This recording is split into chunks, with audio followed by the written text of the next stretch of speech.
भाई Jinping tension में, क्योंकि उनको उनके ट्रम्प से अच्छे रिश्ते नहीं और न भारत से।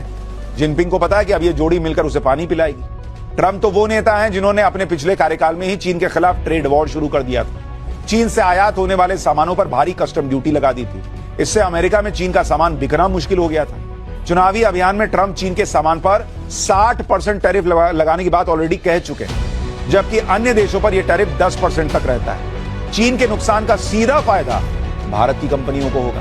दूसरी बार ट्रम्प सत्ता में आए तो वो टेक कंपनियों और सप्लाई चेन से जुड़ी कंपनियों को चीन से दूर कर सकते हैं। ऐसी कंपनियां चीन से दूसरे देशों में शिफ्ट हो सकती हैं जो ऑलरेडी कई हो रही हैं और वो भारत आ सकती हैं। भारत का फायदा हो सकता है, जैसे कई कंपनियां ऑलरेडी भारत आ रही हैं। यानी ट्रम्प का आना भारत के लिए अच्छी खबर। अर्थव्यवस्था के मोर्चे पर चीन पहले ही जूझ रहा। ट्रम्प के आने से उसकी मुसीबत और बढ़ सकती है। पूरी दुनिया में इस वक्त भारत और चीन की बात हो। लोग कह रहे हैं कि क्या ही गजब हो रहा है, चीन और भारत की इतनी जबरदस्त दोस्ती कैसे होने लगी, लोग पूछ रहे हैं। चीन तो भारत की दोस्ती के लिए ऐसा बिछा जा रहा है, दोस्ती को लेकर ऐसे ऐसे बयान दे रहा है चीन, जिन्हें सुनकर ही ट्रम्प का बीपी हाई हो रहा हो।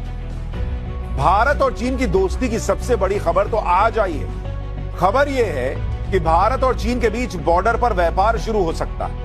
एलएसी पर टेंशन के बाद यह व्यापार ठप हो गया था।